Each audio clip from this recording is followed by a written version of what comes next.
So the second gripe is you cannot simultaneously change a color of multiple frames in your timeline. This is what I mean.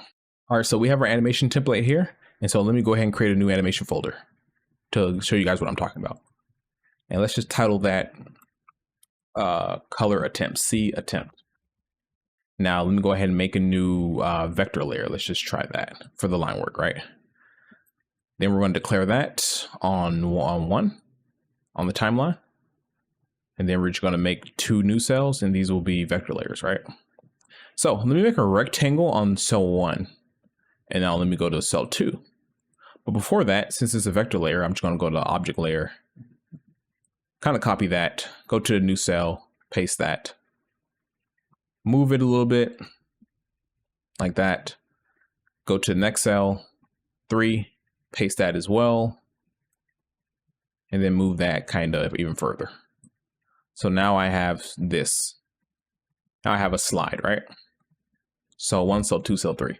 Now, depending on what type of animator you are, you might color it just within the actual layer, or you might make a new folder just to keep things organized and you have your color layers there if you want to fill in this rectangle. So I'm going to do the secondary way since I'm so used to animating on Clip Paint. I don't really know a better way since I don't use other softwares yet. So I'm going to go ahead and make a new animated folder. This is going to be a raster layer, right? And obviously that's going to be under the line work. And so again, I'm just going to do the same thing. Make that cell 1, cell 2, cell 3. I should suspect, not from the outside in, from the inside out. I'm only using Clip Paint. I would suspect that if you're making animation software, you would make it to where if I need to color my animation, there's a way to easily batch color my animations. So if I have a blue color and I paste that inside here, I go to the next one, there's no way for me to color this quickly. And this is only 3 cells. Imagine if I have 80 cells, 100. Imagine how long an animation takes, you know? Now, some can say, okay, well, you can use convert to drawing color, right? It is true that you can do that. However, then I'll have to have destructive edits because I can't specify what is converted. It's the whole layer is converted. So if I want to do this, and then I'll have to convert to drawing color edit, convert to drawing color. So this could be a shortcut. Okay, you can do that, right? And even I have this as a shortcut on my quick access menu right here. So essentially I can just go to the next layer, press 1 button, bam. Go to the next layer, press 1 button, bam. But you see the problem, again, like I said, is that this converts the entire layer into one color. And it's destructive. It's not smart. It's not specific. So I'd have to go all in on a certain color. So what if I want to change this color? And again, what if this is an actual animation with, you know, complex drawings and I have like 200, 300 frames of animation? You see, I have to go to each one and then convert it. And remember, like I said, there's going to be more than just a one color on animation. So not ideal. So what if I do a adjustment layer, or in Clip Paint, what they call a correction layer? Now, maybe I can change all the colors at once here and save time as a 2D animator. That's the goal, right? And so let me go to hue, saturation, luminosity, a new correction layer, and let me change this to green. What problem do you see here? Everything is changing into green. Regardless, it doesn't matter what I intended, everything is changing to green, right? So you see my template is green as well, right? So that's a problem. Now let me try and see if I can maybe do a clip to layer, right? And I can try and do this. And let me go down here. And this works. So clipping the layer, as you can tell, this is my conclusion. That's the best method I can do. It's non-destructive and it changes the color all at once. But here's the thing. This is kind of a sloppy way to do it because you'll see when it comes to, doing a more complex animation, like I said, doing an actual animated short or film, it's not just going to be as easy as having a layer to clip to a certain color. Because again, you'll have many colors. So am I going to have a clipping layer for every color of, a character, a background? Like your layers are going to get so complicated and you're going to need to be a master when it comes to layer management, because unless you want to make you have to have a new animation folder for every single color in your shot. And every single color in that shot has a folder, and it'll need an adjustment layer which contains the color change you want for each individual color. And remember, you might just not want to color. You might want to change, the luminosity. You might want to add, some sort of gradient on something. There's a lot of things you want to do, and you want to change it all at once. So you need a new adjustment layer for each thing.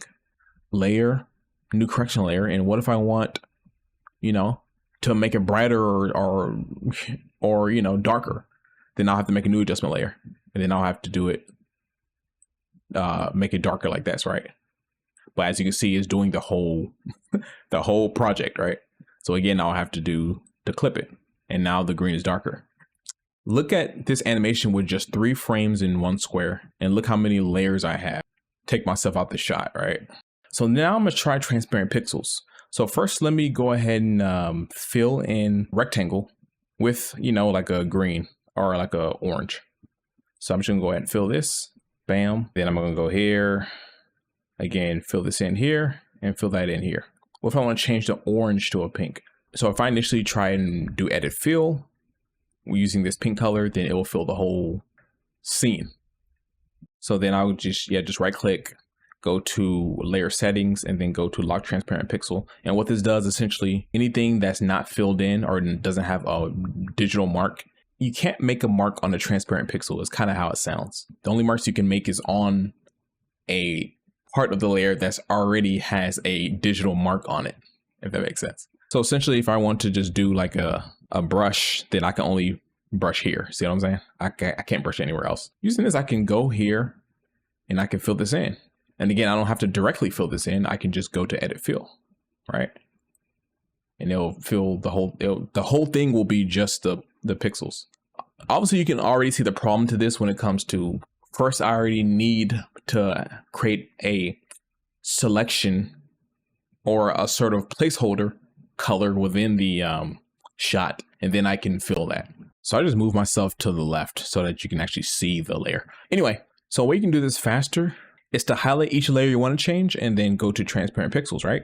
So layer settings and then lock transparent pixels. So you can do that all at once. Also, you can set a shortcut to fill here, which I have to Control G. So each color layer in the film animated layer, I can just press Control G and then switch to the next one, Control G, next one, Control G. So this is another alternative way to try and, get some semblance of faster coloring, I guess. So that's another way. But again, regardless of how you chop it up, you still have to do things individually on each layer, right? So now let's say I want to use selection layers. So essentially I'll just choose like a yellow. So what I would do here is create a selection and then go to select and convert to selection layer. And you see the selection layer is right here. And it's kind of hard to see. I'll try and update the thumbnail size to larger thumbnail size.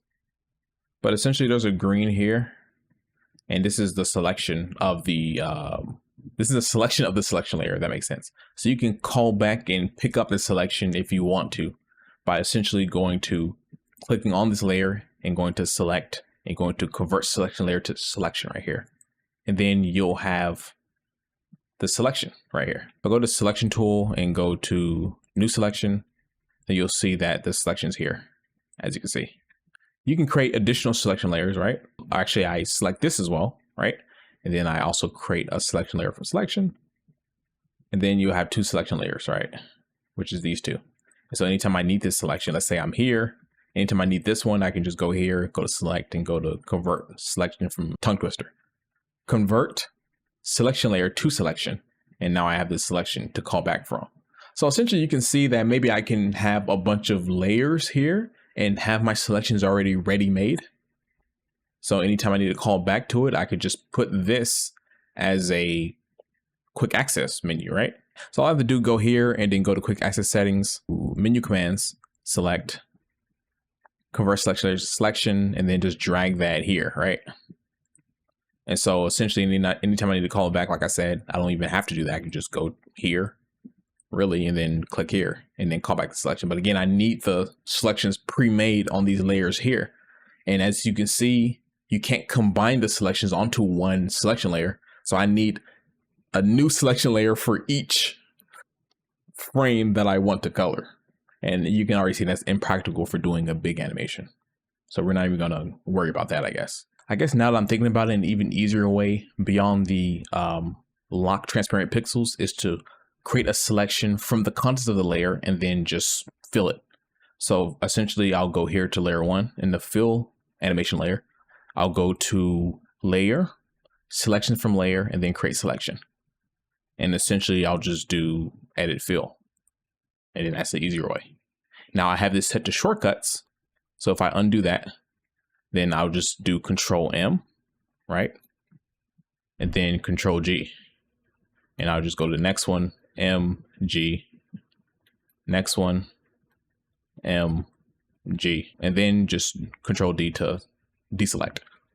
And so that's the easier way. And again, if you have to use shortcuts if you want to use Clip Pseudo Paint, right? This is my current method on how I color as quickly as possible.